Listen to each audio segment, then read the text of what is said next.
días, amados hermanos. Tanto el Salmo 14 como el Salmo 53 inician diciendo: dice el necio en su corazón, no hay Dios. Ahora, esta expresión, no hay Dios, surge de un ser seco. Esa es la raíz de la palabra necio que utilizan estos dos salmos. Es un hombre seco, es un hombre que ha quitado su intelecto, su razón para llegar a expresar tal tosudez. Dice el necio en su corazón, no hay Dios. Ahora, claramente esta expresión surge de alguien que no se puede llamar un ateo, porque tal cosa como un ateo no existe. No existe tal hombre que no crea que existe Dios. Lo que existe son antiteístas, es decir, personas que tratan de negarse a sí mismos lo que no pueden negar, que son contrarios a Dios. Eso es lo que existe. Así que cuando alguien expresa que Dios no existe, no estamos frente a un problema de percepción o de incapacidad de poder entender que existe Dios. No es un problema intelectual, sino que netamente es un problema moral. Los hombres que no están unidos a la persona de nuestro Señor Jesucristo tienen una aversión en torno a la existencia de Dios. Ahora, muchas veces no lo expresan por medio de palabras como estas, con las cuales se inicia el Salmo 14 o el Salmo 53, pero sus vidas son una expresión del rechazo a la existencia de Dios. Carl Henry, en torno a este punto, escribía lo siguiente: la rebelión humana contra Dios se manifiesta hoy en día de muchas maneras. Por ejemplo, en las negaciones ateas de la existencia de Dios, en el ateísmo funcional que concede la existencia de Dios pero niega su relevancia para la conducta personal, en la opresión de los pobres e indefensos, en los conceptos ocultos de la realidad y en las teorías de un origen naturalista evolutivo accidental del universo y de la vida humana. Y termina diciendo Henry, y de muchas otras maneras. Nuestro Señor Jesucristo vino a revelar plenamente a Dios. El apóstol Juan, en el prólogo de su evangelio, en el versículo 18 del capítulo 1, dice: a Dios nadie le vio jamás. El unigénito Hijo que está en el seno del Padre, Él le ha dado a conocer. Ahora, los que estamos unidos a la persona de nuestro Señor Jesucristo, gracias a la acción de su Santo Espíritu en nuestro ser, podemos tomar las gloriosas fuentes que Dios ha dado para revelarse al hombre y disfrutar de cada día, profundizar en el glorioso Dios que nos creó. Y eso, de una forma u otra, es lo que el rey David expresa en el Salmo 19. En este salmo, David expresa las fuentes de revelación que Dios ha dado al hombre e inicia mostrando cómo Dios se ha revelado a través de su creación. Con unas palabras poéticas, David dice: los cielos cuentan la gloria de Dios y el firmamento anuncia la obra de sus manos.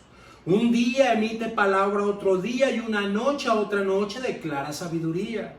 No hay lenguaje ni palabras, ni es oída su voz.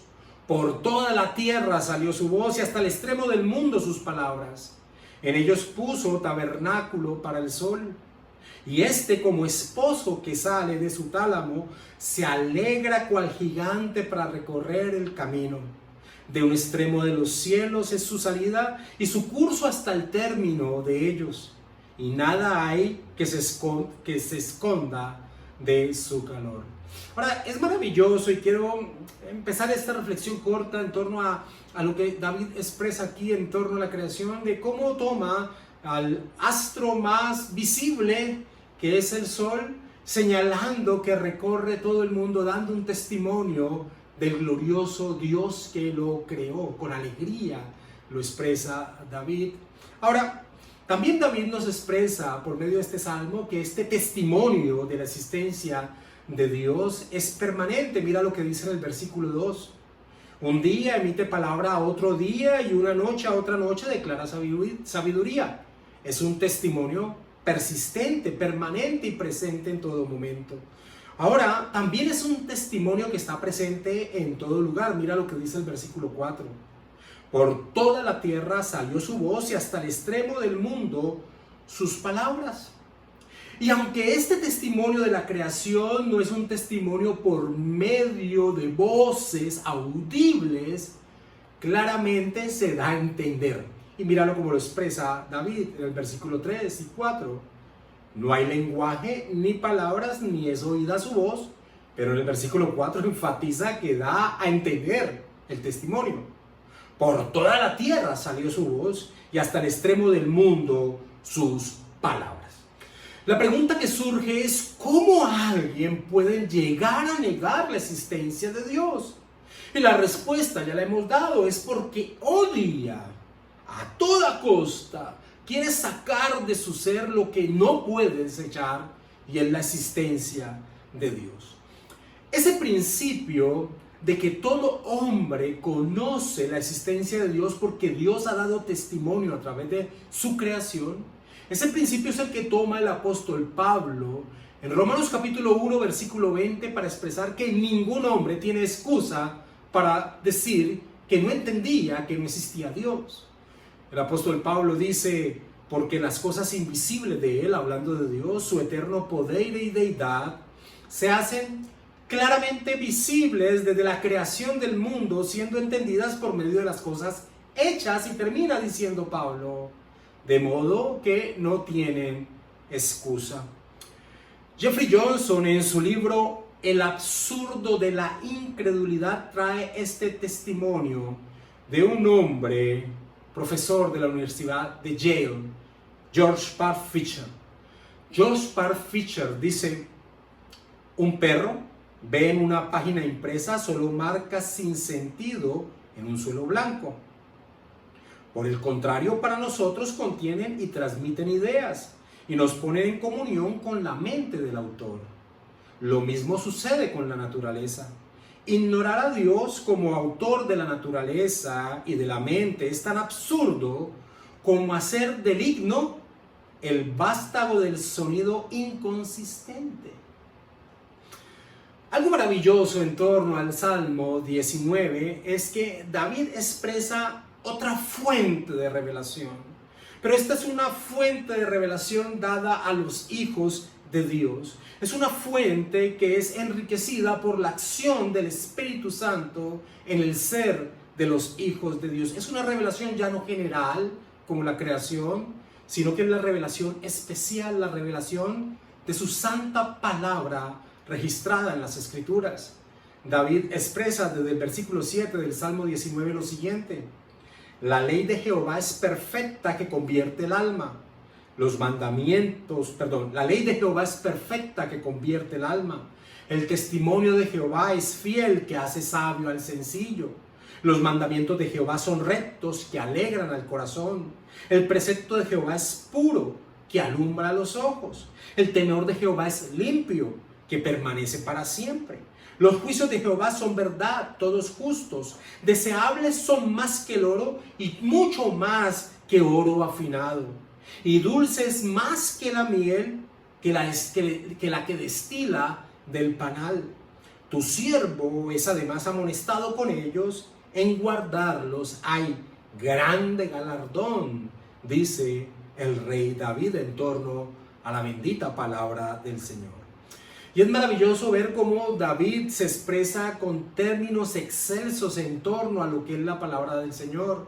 Él dice que es perfecta, que la palabra del Señor es fiel, que es recta, que es pura, que es limpia, que es verdadera.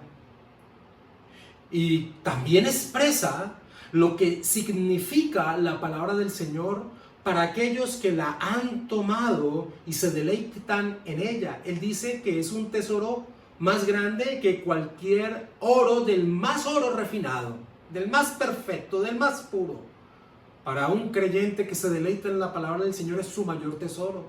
Y también es su mayor delicia, pues David expresa que es más dulce que la miel que destila del panal. Y este, amados hermanos, es un glorioso privilegio que Dios nos ha dado.